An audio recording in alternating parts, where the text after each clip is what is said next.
another couple tips for me is public declarations. At Journey, we have a New Year's resolution board, and we ask everybody, we say, hey, will you write your New Year's resolution on the board? You know, we'll come out, we'll be like, hey, it's that time of year, and, you know, put it up there. But not only put it up there for us to see and for you to see every time you walk in the gym, but for others to see. So they ask you about it, right? There's an old saying, and the saying goes that a goal not written down is simply a wish. Mm-hmm. We don't want to be halfway committed. We want to be publicly declaring, this is what I'm going to do. You know, you might have a cruise coming up in April or something fun coming up that you're going to do. And you're like, by that time, I'm going to be a size this, or I'm going to have a six-pack, or I'm just going to be able to wear that dress I want to wear. And you just tell your friends about it. And once you tell your friends about it, remember who you told.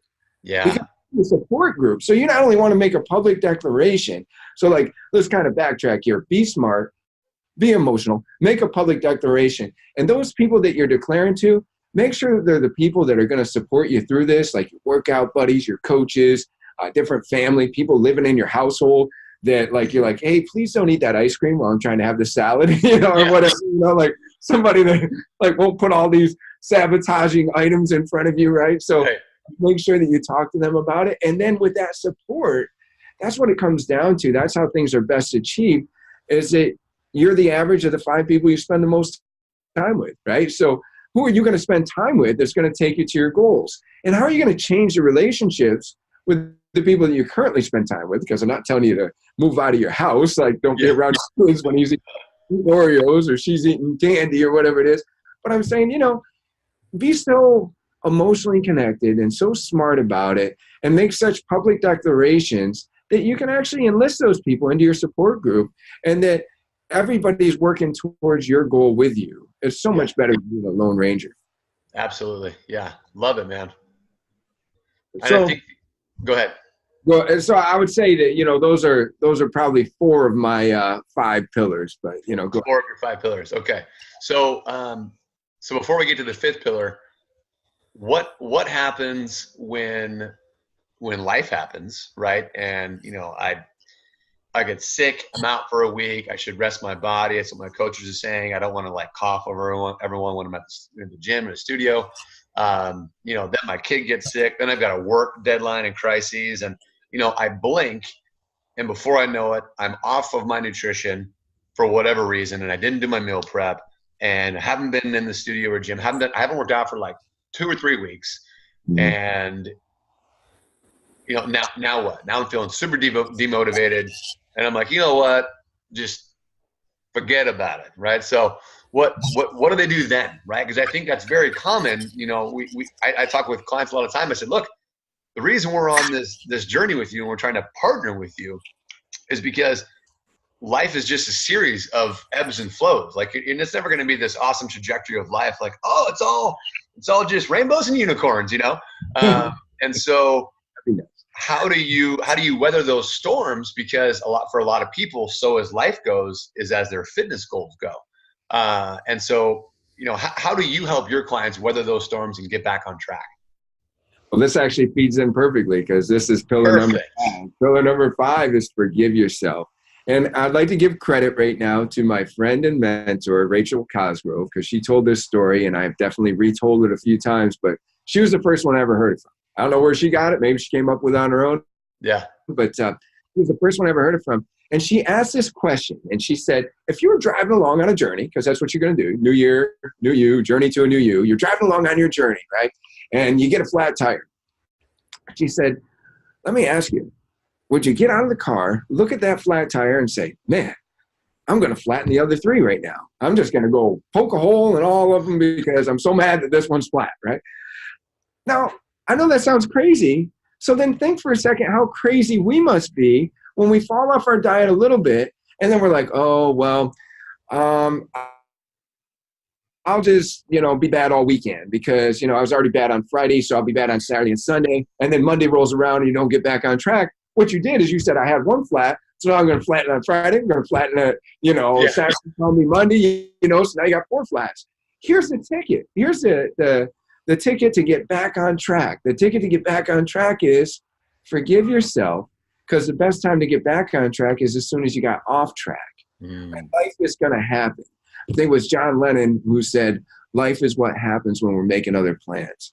Life is what happens when we're making other plans. So you got to have a contingency plan for when life happens. Mm-hmm. And so you might get sidelined for a second. If you work with your coach and you get an injury, just remember this. I've had people tell me that they can't work out their whole body because they got a little shoulder, a little elbow problem. You still got 3 good quadrants to train. You still got a core to train. You're good. Just keep going. Ask your coach for help. If you fall off track with your diet, get right back on track. If something gets in the way of your schedule, reprogram your schedule. Go back to that emotional reason why this was so important to you and say, okay, well, I can't work out in the evenings like I used to. Is it worth for me getting up at 4 a.m. or 5 a.m. or doing what I have to do to readjust my schedule so that I can still get it in? And if you got emotionally connected to your goals, you're going to have a resounding yes. Absolutely. So I think that is like our big 5 right there as to how to stay on track. Great. That's great. So I think, 5th pillar, forgive yourself. That's a big thing. I think a lot of people are so hard on themselves. I mean, we chat with them about our partners when they're coming in for their goal check-ins, every 30 or 45 days. And, the tendency and the first, gut instinct is, well, I didn't. And it's like, it's automatically the negative, right? They could have lost, I don't know, 5, 6, 8, 10 pounds since the last time we measured them or, did whatever, but they're focusing on what didn't go well. Right. And it's like, well, let's focus on some of the positive here. Forgive yourself if you had any setbacks, right? And just move on. And I love the idea of, not just forgiving yourself, but maybe having some type of contingency plan. It's another thing I think that people don't think through. And it's not like you have to have a contingency plan for every, well, what about if I get sick? Or what about if I injure myself? Or what about if you don't have to go crazy with stressing yourself out for contingency plans. But if you usually do meal preps on Sunday and you guys are traveling over the weekend, visiting someone, then cool. Sunday becomes, well, I'm not going to be able to meal prep today. I'm going to go to Whole Foods and the prepared section, make some good choices, and set myself up for at least Monday and Tuesday with some good meals. Great, right? And that might cost you a little bit more than if you meal prepped it yourself, but you're going to win because you're going to feel good. You're going to eat great foods, and you're not going to just say, oh, well, we traveled, so I guess I'll go to fast food place, or I guess I'll go out for lunch and get that huge burger. And it's like, well, no, that doesn't give you that opportunity. You've got to make the choice, and you've got to remember that your goals and your big yes are more important than just saying, oh, whatever, I'm just going to do this instead. Yeah, I think you're inspiring me. I think you and I could probably go all day on the stuff that we're but I guess this will be my my Todd Durkin and then some. Todd always says and then some. So here's my and then some. 1, remember, just because you have a new plan, you're not a new person. You didn't wake up January 1st as a perfect person. So I like how you were saying, John. Yeah, so the second something goes wrong and it doesn't go as planned, you're not perfect. You're not going to be perfect. I've lived my whole life as an imperfect person. I think that we all do.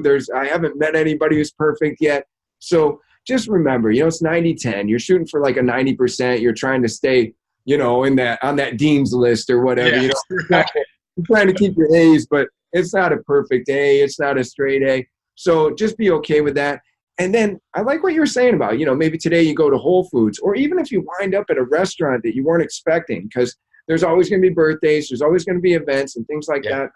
I'm going to say to get something you never had, you got to be willing to do something you've never done. To get something you never had, you got to be willing to do something you've never done. So in order to look different, you're going to have to be different. If you're at the restaurant and you're actually taking the time to research what's the best choice on the menu, so you got your phone out and you're Googling and people are starting to pick on you because they're, hey, you're taking this too far. Yeah. You're on track. You're on track. If you're hearing nobody does that, then you're on track, because most of the world's obese and has weight problems and has all kinds of health problems. So you're on track if you're acting different. So first thing is, remember, you're not perfect. Second thing is, remember to be different, right? Different than you have been. You're shooting to be above average. You're staying. Everybody else isn't, but it won't be perfect scores every day. Good stuff, man. Yes. Well, I hope everyone watching this has gleaned as much good stuff as I have from this. We got 5 pillars and then some from Travis Barnes of Journey. So I want to say Journey 333. That's right. That's where we're guys now. Coming Love out. it. Love it, man. Well, it's a pleasure as always, dude. I always get fired up when I talk to you as well. So I'm ready to go after my day right now. This is good. Well, thanks again, man. I appreciate your time, Travis. Thank you. Thanks for having me.